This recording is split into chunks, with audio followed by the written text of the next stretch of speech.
الحمد للہ رب العالمین والصلاة والسلام علی سید الانبیاء والمرسلین نبینا محمد وعلی آلہ وصحبہ اجمعین اما بعد اعوذ باللہ من الشیطان الرجیم بسم اللہ الرحمن الرحیم یا ایھا الذین آمنوا لا تتخذوا عدوی وعدوکم اولیاء تلقون الیہم بالمودہ وقد كفروا بما جاءكم من الحق يخرجون الرسول وإياكم أن تؤمنوا بالله ربكم إن كنتم خرجتم جهادا في سبيلي وابتغاء مرضاتي تسرون إليهم بالمودة وأنا أعلم بما أخفيتم وما أعلنتم ومن يفعله منكم فقد ضل سواء السبيل رب اشرح لي صدري ويسر لي أمري واحلل عقدة من لساني يفقهوا قولي.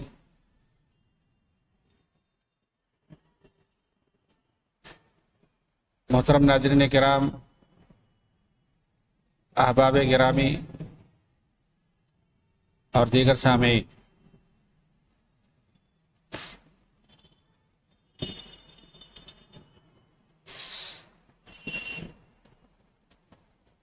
اخوان المسلمون اور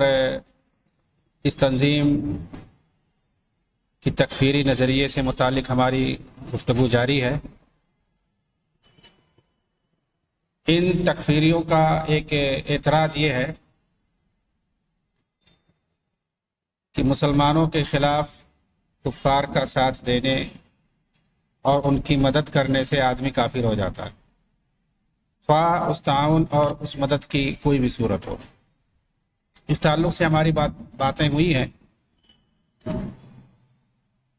کیا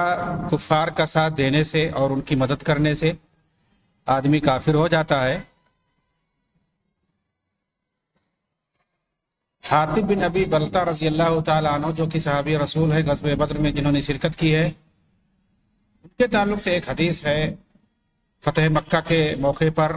جو ان کے ساتھ واقعہ پیش آیا۔ اس واقعے کی روشنی میں ہم جاننے کی کوشش کرتے ہیں کہ کیا واقعی کفار کا ساتھ دینے سے اور ان کی مدد کرنے سے آدمی کافر ہو جائے گا، خواہ اس سے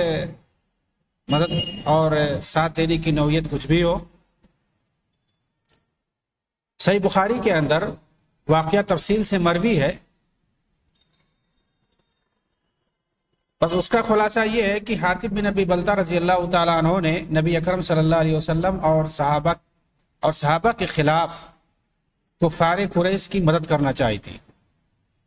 ایک خفیہ خط بھیج کر کے۔ جس وقت نبی اکرم صلی اللہ علیہ وسلم کفار مکہ کے خلاف چڑھائی کرنا چاہتے تھے، مسلمانوں کے خلاف کفار کی اس سے بڑی مدد اور کیا ہو سکتی ہے؟ اللہ کے رسول چاہتے کیا تھے؟ آپ اس حملے کو بہت ہی پوشیدہ رکھنا چاہتے تھے، خفیہ رکھنا چاہتے تھے۔ کئی مقاصد تھے، جن میں سے ایک یہ بھی تھا کہ اچانک ہم وہاں مکہ میں پہنچیں، اہل مکہ کے پاس کوئی تیاری نہ ہو، تاکہ وہ ہمارا مقابلہ نہ کر سکے اور وہ ہماری گرفت میں آسانی سے آ جائیں۔ اللہ کے رسول مکہ کے اندر کسی کا خون نہیں بہانا چاہتے تھے، لڑائی نہیں چاہتے تھے وہاں پر کہ لڑائی واقع ہو۔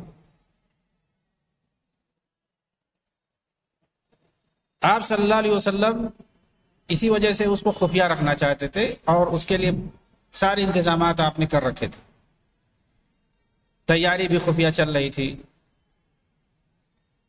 مدینہ سے باہر چپے چپے پر آپ نے لوگوں کو لگا رکھا تھا کہ کوئی خبر مدینہ کی باہر جانے نہ پائے، اور اپنے جواسیس بھیج رکھے تھے قریش کے حالات کا پتہ لگانے کے لیے کہ وہ کیا کر رہے ہیں، کس پوزیشن میں ہیں۔ تو ہر طرح سے آپ نے انتظام کر رکھا تھا، محض اس وجہ سے کہ یہ پورا کا پورا حملہ خفیہ رہے۔ اور اچانک مکہ کے اندر آپ صلی اللہ علیہ وسلم صحابہ کے ساتھ پہنچے تاکہ وہاں کسی کا خون نہ بہے۔ لیکن ایسے سنگین موقع پر ایک صحابی رسول ایک عورت کو خط دے کر کے مکہ بھیجتے ہیں اپنے رشتہ داروں کو اور کچھ لوگوں کو، مکہ کے کچھ لوگوں کو بتلانے کے لیے اس حملے کے بارے میں پیشگی اطلاع دیتے ہیں تاکہ ان کو پتہ چل جائے، اور پھر ان کے جو رشتہ دار ہیں وہ محفوظ ہو جائیں، اس اچانک حملے سے، اس خطرے سے محفوظ ہو جائے۔ یہی ان کا مقصد تھا۔ لیکن آپ جانتے ہیں کہ اب کفار مکہ کے حق میں، مسلمانوں کے خلاف، خود نبی صلی اللہ علیہ وسلم اور صحابہ کے خلاف اس سے بڑی مدد آخر کیا ہو سکتی؟ اگر ان کا خط کفار قریش تک پہنچ جاتا جو انہوں نے بھیجنے کی کوشش کی تھی، لیکن نبی صلی اللہ علیہ وسلم کو وحی کے ذریعے اطلاع دے دی گئی، اور آپ نے 3 صحابہ کو، علی بن ابی طالب رضی اللہ تعالیٰ عنہ اور زبیر رضی اللہ تعالیٰ عنہ، 3 صحابہ کو آپ نے باقاعدہ بھیجا کہ جا کر کے فلاں جگہ ملے گی وہ عورت، اس کو پکڑ کر کے لاؤ، خط نکال کر کے لاؤ اس کے پاس سے، اور وہ جا کر کے اسے خط لے کر کے آئے کسی بھی طرح سے۔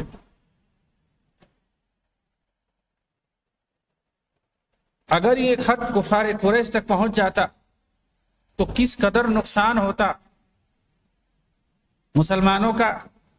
اس کا کوئی اندازہ نہیں لگا سکتا۔ ممکن تھا کفار مکہ راستے میں گھات لگا کر بیٹھ جاتے، ان کو پیشگی اطلاع ہو جاتی۔ پہاڑی علاقے ہیں سب، وہ کسی پہاڑی میں گھات لگا کر بیٹھ جاتے اور مسلمانوں کے پہنچتے ہی تیر برسانا شروع کر دیتے، تلوار چلانا شروع کر دیتے، جس طرح سے غزوہ حنین کے موقع پر پیش آیا۔ 12,000 کی فوج تتر بتر ہو کر کے رہ گئی۔ اسی طرح یہ بھی ممکن تھا کہ وہ کسی بھی پہاڑی علاقے میں گھات لگا کر بیٹھتے اور اچانک حملہ آور ہو جاتے، اور کافی نقصان ہوتا جانی مالی مسلمانوں کا، اور اس طرح سے وہ پہلے سے تیار ہو کر کے اور دوسرے قبائل کو اکٹھا کر لیتے، اور اس طرح سے ایسا بھی ہو سکتا تھا کہ اس موقع پر کفار مکہ اور دوسرے کفار کے ساتھ مسلمانوں پر غالب آ جاتے۔ حالانکہ اس وقت یہ کوئی نہیں کہہ سکتا کہ کس کا پلڑا بھاری تھا، لیکن ایک ان کو اگر پیشگی اطلاع ہو جاتی تو یہ ایک کفار مکہ کے لیے ایک بیلنس بنانے کا ذریعہ ثابت ہوتا، یا یہ کہ وہ مسلمانوں کو وہاں پر مکہ کے اندر شکست دے دیتے۔ یعنی اس ایک خط سے بہت کچھ ہو سکتا تھا، مگر وحی کے ذریعے سے آپ کو اطلاع دے دی گئی، اور آپ نے اس غیر معمولی اقدام کو کرنے سے باز رکھا اور ان سے استفسار کر کے انہیں معاف کر دیا۔ آپ نے ان سے نہیں کہا کہ حاتب تم مرتد ہو گئے، تم کافر ہو گئے، ہمارے خلاف کفار مکہ کا تم نے ساتھ دیا، ان کا تعاون کرنا چاہا، توبہ کر کے اسلام لاؤ، تم کافر ہو گئے، مرتد ہو گئے، واجب القتل ہو گئے، ایسا آپ نے کچھ نہیں کہا، بلکہ ان سے حقیقت کا پتہ لگا کر چھوڑ دیا۔ کیونکہ حاتب رضی اللہ تعالیٰ عنہ کے اس اقدام کا مقصد مسلمانوں کے خلاف کفار کی مدد کرنا نہیں تھی، کہ مسلمانوں کے خلاف، نبی صلی اللہ علیہ وسلم کے خلاف، صحابہ کے خلاف وہ کفار کی مدد کرنا چاہتے، نہ ہی اسلام سے بغض یا دشمنی کی وجہ سے تھی، بلکہ ان کا خاندان وہاں رہتا تھا، ان کا مقصد تھا کہ وہ پہلے سے متنبع ہو جائیں، لیکن انہیں باقی خطرات کا احساس نہیں تھا۔ اسی لیے رسول اکرم صلی اللہ علیہ وسلم نے جب حاتب بن بلتہ رضی اللہ تعالیٰ عنہ سے وضاحت مانگی تو انہوں نے عرض کیا، ان کا بیانیہ سنے، انہوں نے کس طرح سے صفائی پیش کی اور انہوں نے کس طرح سے اللہ کے رسول کو بیانیہ دیا۔ اسے پتہ کیا چل رہا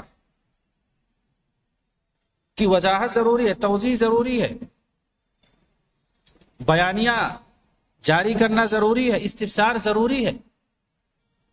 اسی کو کفر بوا کہتے ہیں، اسی کو برہان کہتے ہیں کہ کیا واضح دلیل ہے آپ کے پاس، کھلی دلیل کیا ہے آپ کے پاس کہ آپ کی کسی کی تکفیر کر رہے ہیں۔ ممکن ہے اس کا مقصد وہ نہ ہو جو آپ سمجھ رہے ہو، تو آپ اسے وضاحت لو، آپ اس کے دل میں نہیں گھسے ہو۔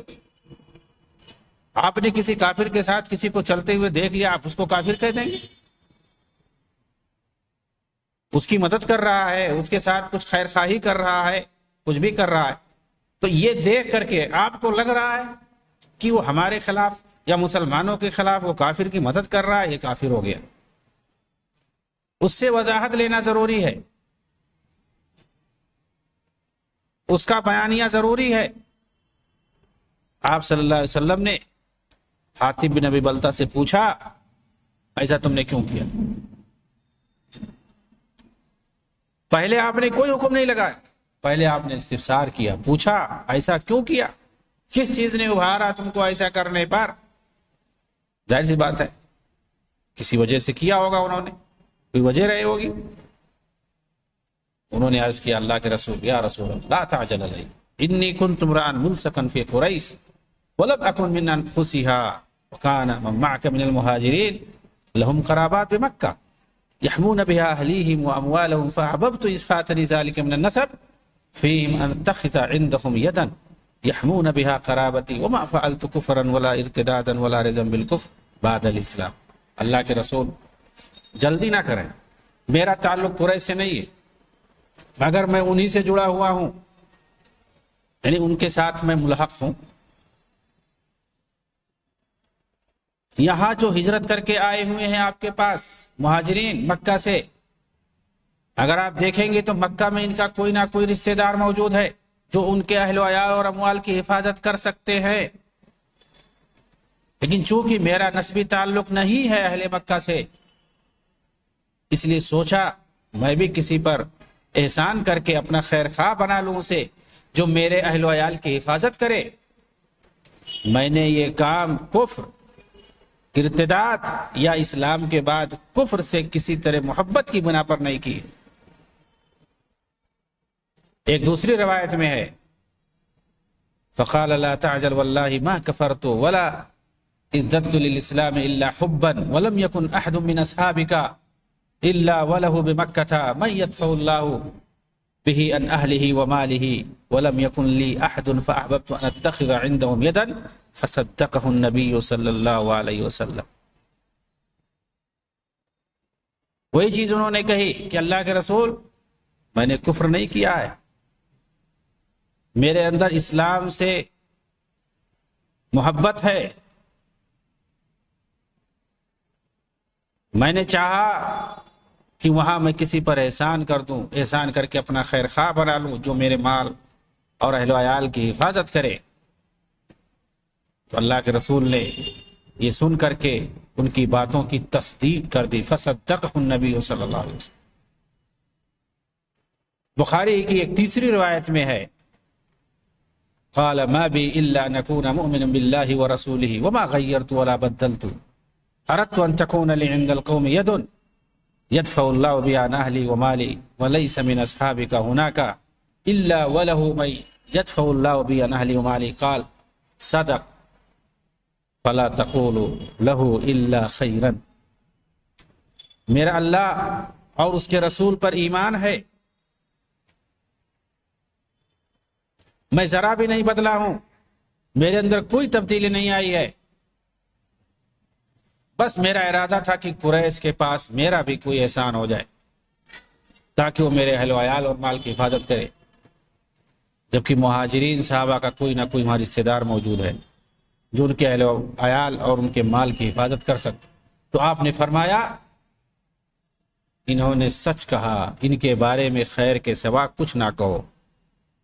فلا تقولوا له الا خیرا، ان کے بارے میں خیر کے سوا کچھ نہ کہو۔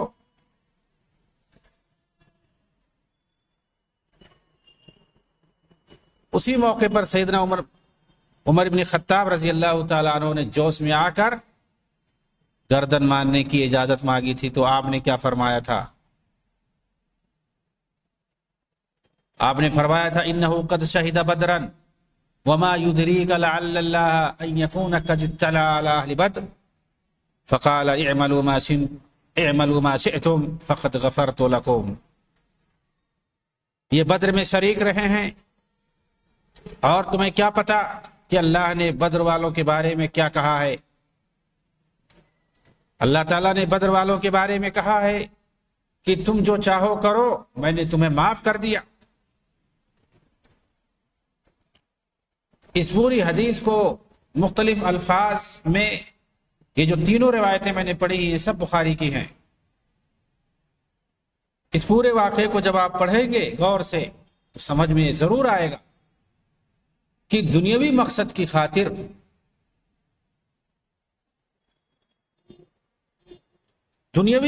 خاطر اگر کوئی کفار کی مدد کرے، اپنے اہل و عیال کی مدد بچانے کے لیے، کچھ مال و دولت بچانے کے لیے، حفاظت کے لیے، یا کوئی دنیاوی مقصد ہو، گرچہ وہ کافر کی مدد کسی مسلمان کے خلاف ہی کیوں نہ ہو، مسلمانوں کے خلاف ہی کیوں نہ ہو وہ مدد، اس بنیاد پر اس کی تکفیر نہیں کی جا سکتی۔ اسے ہم کافر نہیں کہہ سکتے، ہاں اسے فاسق کہہ سکتے ہیں، ظالم کہہ سکتے ہیں، گنہگار کہہ سکتے ہیں، لیکن اس کی تکفیر نہیں کر سکتے۔ اور یہ بھی سن لیں، یہاں پر یہ وضاحت ضروری ہے، یہاں پر صحابی رسول سے، حاتب بن ابی بلدہ رضی اللہ تعالیٰ عنہ سے جو کچھ بھی ہوا، یہاں انہیں فاسق بھی نہیں کہہ سکتے، ظالم بھی نہیں کہہ سکتے، گنہگار بھی نہیں کہہ سکتے، انہیں کچھ نہیں کہہ سکتے۔ کیوں؟ کیونکہ انہیں اس شرعی حکم کا پتہ نہیں تھا۔ اس موقع پر جو آیت کریمہ نازل ہوئی اور تنبیہ کی گئی، بتایا گیا کہ کافروں سے اس طرح سے مسلمانوں کے خلاف رہنا اور ان سے دوستی کرنا اور ان کی مدد کرنا ٹھیک نہیں ہے۔ جو آیت میں نے شروع میں پڑھی ہے سورہ ممتحنہ کی 1 نمبر آیت، 2 نمبر آیت، اس میں یہی تفصیل بتائی گئی ہے۔ اسی موقع پر یہ آیت کریمہ نازل ہوئی تھی، سورہ ممتحنہ کی شروع کی آیتیں۔ تو ظاہر سی بات ہے وہ شریعت سازی کا دور تھا، وہی نازل ہوتی تھی، شریعت اس وقت نازل ہو رہی تھی، اور آپ سے جو یہ غلطی سرزد ہوئی یہ اس حکم کے نازل ہونے سے پہلے یہ غلطی ہوئی، اس کے بعد حکم نازل ہو، یعنی مطلب یہ ہوا کہ اب اس کے بعد ایسا کوئی نہیں کر سکتا، اگر کوئی کرے گا تو وہ ظالم ہوگا۔ چنانچہ اگر ایسا کوئی کرے تو اس کو ہم ظالم کہہ سکتے ہیں، فاسق کہہ سکتے ہیں، گنہگار کہہ سکتے ہیں، مرتکب کبیرہ کہہ سکتے ہیں، لیکن ہم اس کی تکفیر نہیں کریں گے، اس لیے کہ ہمارا تعلق اہل سنت والجماعت سے، ہم کتاب و سنت کے ماننے والے ہیں۔ مرتکب کبیرہ کی تکفیر خوارج کرتے ہیں، معتزلہ کرتے ہیں، جو اہل سنت سے نکلے ہوئے بھٹکے ہوئے، اور آج جو انہی کے پیروکار خوارج وقت ہیں یہ بھی ایسے لوگوں کی تکفیر کرتے ہیں۔ لیکن یہاں پر ہم یہ حادثہ، یہ جو واقعہ صحابی رسول کے ذریعے سے ہوا، یہاں ہم انہیں یہ بھی نہیں کہہ سکتے ہیں، انہیں ہم فاسق کہیں، انہیں ہم منافق کہیں، انہیں ہم کوئی دوسرا لفظ غلط کہیں، جیسا کہ میں نے بتایا۔ یہ کیوں؟ اس لیے کہ شرعی حکم کے نازل ہونے سے یہ پہلے کا واقعہ، اور اسی لیے اللہ کے رسول نے ان پر کوئی حکم نہیں لگایا، معاف کر دیا۔ لیکن اگر کوئی کفار کی مدد کرے مسلمانوں اور اسلام کے خلاف تاکہ کفر کا غلبہ ہو، اسلام سے بغض کی وجہ سے کوئی مسلمانوں کے خلاف کافروں کی مدد کر رہا ہے، نفاق کی وجہ سے، ارتداد کی وجہ سے، تو یہ کفر اکبر ہوگا۔ ایسی صورت میں تکفیر کی جا سکتی ہے، لیکن اس کے لیے واضح دلیل ہونا چاہیے، توضیح ہونا چاہیے، بیانیہ ہونا چاہیے، پتہ لگے، اس کی زبان سے پتہ لگے کہ ہاں اسے اسلام سے نفرت ہے، مسلمانوں سے نفرت ہے، وہ کفر کا غلبہ چاہتا ہے، اسے اسلام سے دشمنی ہے، بغض ہے، عداوت ہے، اس وجہ سے وہ ایسا کر رہا ہے۔ اس کی تحریر سے، اس کے قول سے پتہ چلے، باقاعدہ بیانیہ ہونا ضروری ہے۔ ممکن ہے وہ کوئی تعویل ہو، اس کے پاس متاول ہو، اس بنیاد پر ہم نہیں تکفیر کر سکتے. اور جو ایسا آپ کہہ رہے ہیں اس کے چند وجوہات ہیں. پہلی وجہ یہ کہ حاتم رضی اللہ تعالیٰ عنہ سے آپ نے پوری تفصیل پوچھی تھی. اگر ان کا یہ عمل کفریہ ہوتا تو ضرور ان پر اسی وقت ارتداد کا حکم لگایا جاتا، کیونکہ اصول ہے لا یجوز تاخیر البیان عن وقت الحاجہ، ضرورت کے وقت حکم کی وضاحت ضروری ہے، اسے مؤخر کرنا جائز نہیں. یہ وقت کا تقاضا تھا کہ آپ اسی وقت فوراً حکم لگا دیتے اور آپ بتا دیتے کہ اب یہ کافر ہو گئے، مرتد ہو گئے، واجب القتل ہو گئے، کیونکہ ایسا کرنا یہ کفر ہے. لیکن آپ نے کوئی حکم نہیں لگایا، معاف کر دیا. کوئی روایت نہیں ملتی ہے کہ آپ صلی اللہ علیہ وسلم نے ان کے خلاف کچھ کہا ہو. کوئی ایک روایت نہیں ثابت ہے. ظاہر سی بات ہے. اور ایسے موقع پر ضروری تھا کہ کوئی بیانیہ آتا، کوئی حکم اللہ کے رسول کا آتا، کوئی حکم نہیں. اس کا مطلب یہ ہے کہ انہوں نے کسی ارتداد یا کفر کا ارتکاب نہیں کیا تھا. دوسری وجہ، ان تمام روایات کو پڑھنے کے بعد یہ پتہ چلتا کہ حاتم رضی اللہ تعالیٰ عنہ نے جو کچھ کیا وہ دین اسلام یا مسلمانوں سے کسی نفرت کی وجہ سے نہیں تھا، بلکہ وہ پکے مومن تھے. دن بدن ان کے ایمان میں اضافہ ہوتا تھا.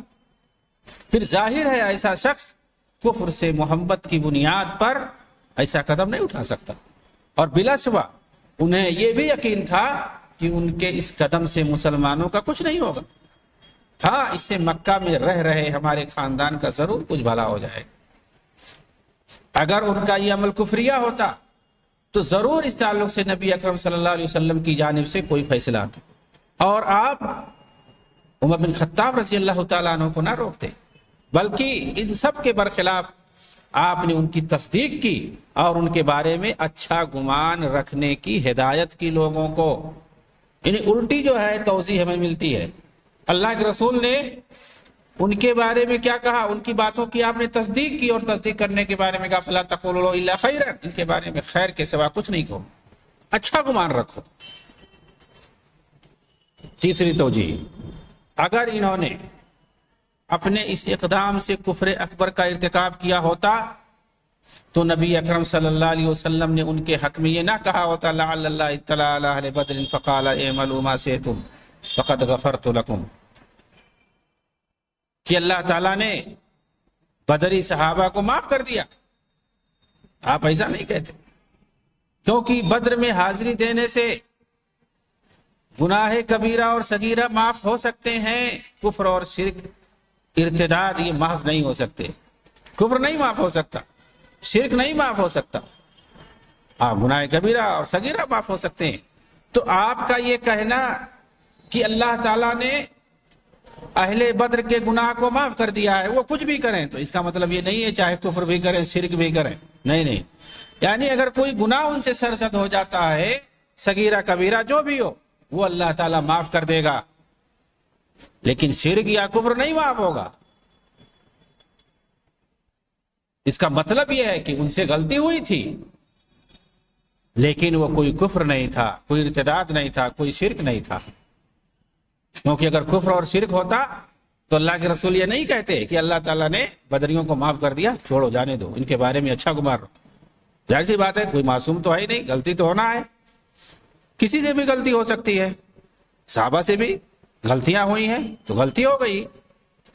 لیکن اس کو کفر اور شرک نہیں کہہ سکتے، اس کو ارتداد نہیں کہہ سکتے. چوتھی وجہ جو یہ کہتے ہیں کہ انہیں معلوم نہیں تھا، اعتراض یہ لوگ کرتے کہ دراصل حاتب بن ابی بلتہ رضی اللہ تعالیٰ عنہ کو نہیں معلوم تھا کہ کافروں کی مدد کرنے سے آدمی کافر ہو جاتا ہے. گویا انجانے میں انہوں نے کیا، اور اصول ہے جاہل معذور ہوتا ہے. یعنی اگر کسی کو نہیں معلوم ہے کوئی حکم، کوئی نہیں معلوم ہے کہ یہ حرام ہے اور وہ کر دے تو ظاہر سی بات ہے اس کے لیے معافی ہے، کیونکہ وہ نہیں جانتا تھا کہ یہ کرنا حرام ہے.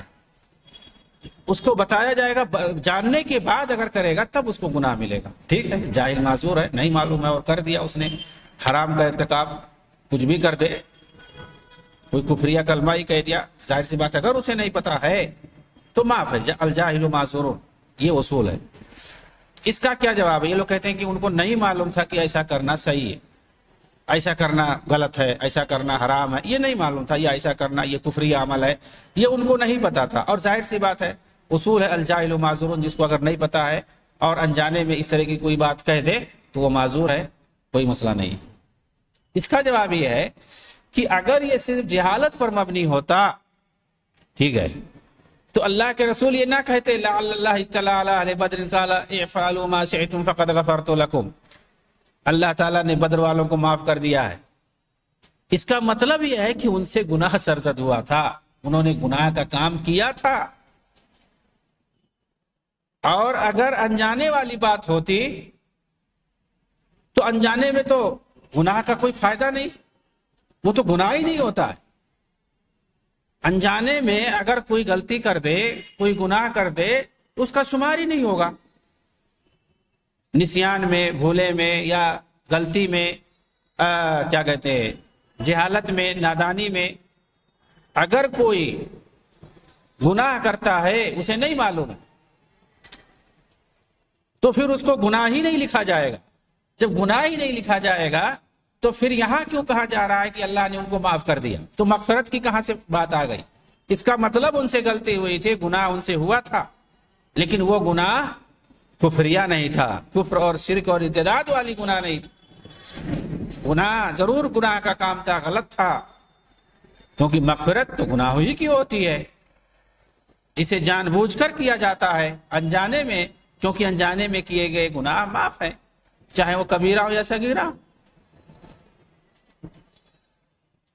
اس لیے ان کا یہ کہنا صحیح نہیں، مطلب یہ کہنا چاہتے ہیں کہ انہوں نے کفریہ عمل کیا تھا، ایسا نہیں ہے، کفریہ عمل انہوں نے بالکل نہیں کیا تھا، ان سے غلطی ہوئی تھی، انہوں نے کفریہ عمل نہیں کیا تھا۔ برائے کبیرہ،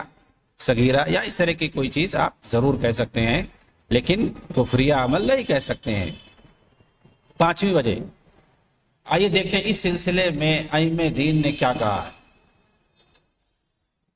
کہ کافروں سے اگر محبت کوئی کرتا ہے، ان سے دوستی کرتا ہے، ان کی مدد کرتا ہے مسلمانوں کے خلاف،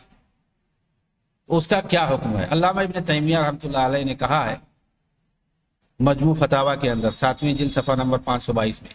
وَقَدْ تَحْصُلُ لِلرَّجُلِ مُوَادَتُهُمْ لِرَحْمٍ أَوْ حَاجَةٍ فَتَكُونُ ذَنْبًا يَنْقُصُ بِهِ إِيمَانُهُ وَلَا يَكُونُ بِهِ كَافِرًا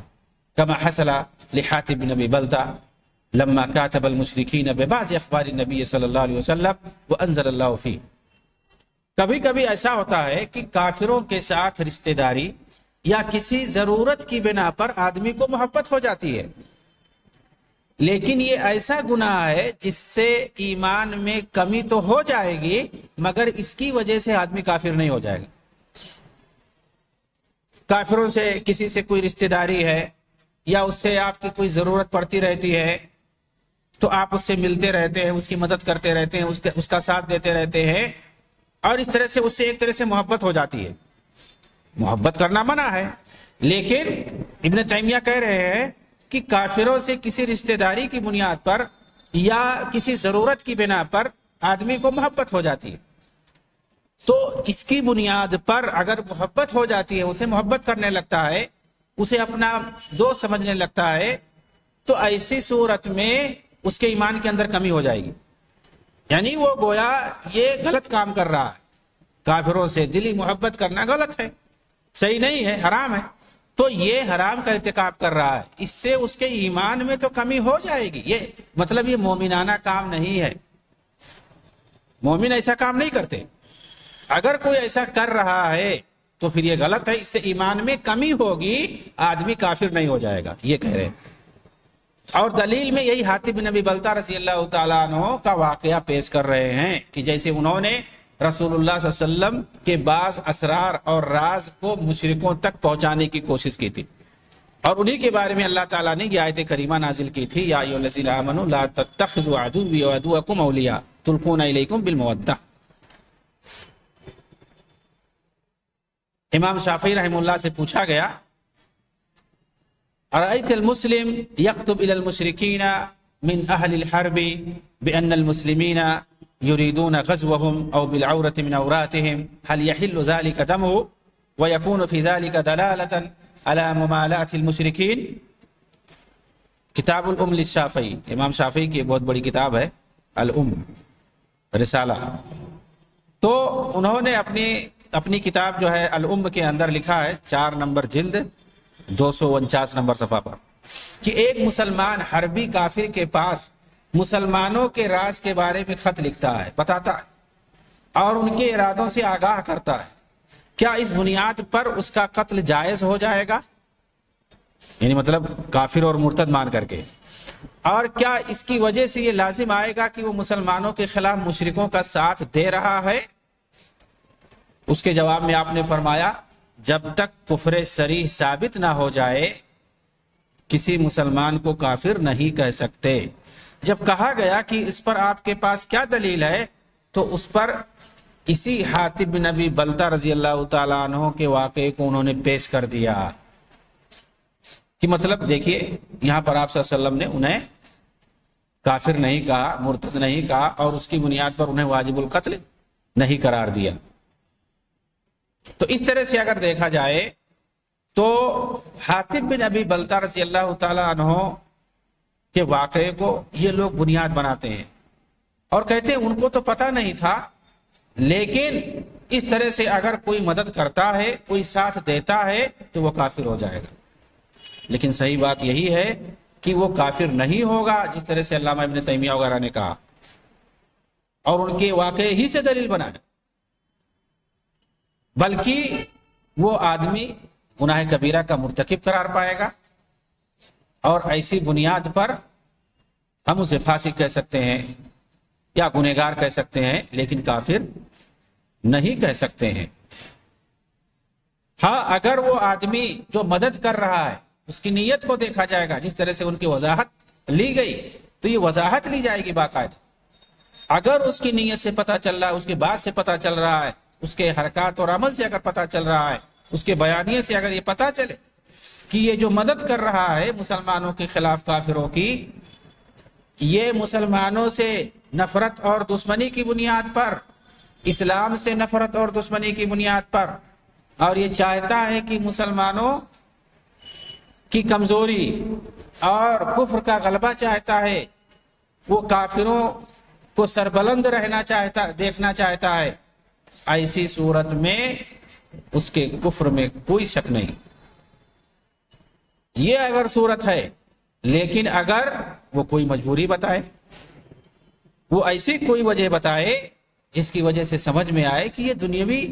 مال و متاع کی خاطر ایسا کر رہا ہے، یا وہ اپنے اہل و عیال کی حفاظت کی خاطر ایسا کر رہا ہے، یا وہ اپنی جان بچانے کے لیے ایسا کر رہا ہے، یا اس طرح سے کوئی صورتحال ہو اور ساتھ ہی پتہ چلے اس کی بات سے کہ نہیں اسے تو اسلام سے محبت ہے، وہ مسلمانوں سے محبت رکھتا ہے، اسے نفرت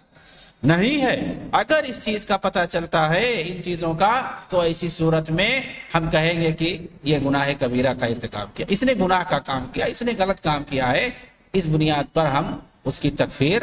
نہیں کر سکتے ہیں. اللہ رب العالمین سے دعا ہے کہ اللہ تعالی ہمیں دین اسلام کے احکام پر عمل کرنے کی توفیق عنایت فرمائے. آمین. وآخر دعوانا الحمدللہ رب العالمین والسلام علیکم ورحمۃ اللہ وبرکاتہ.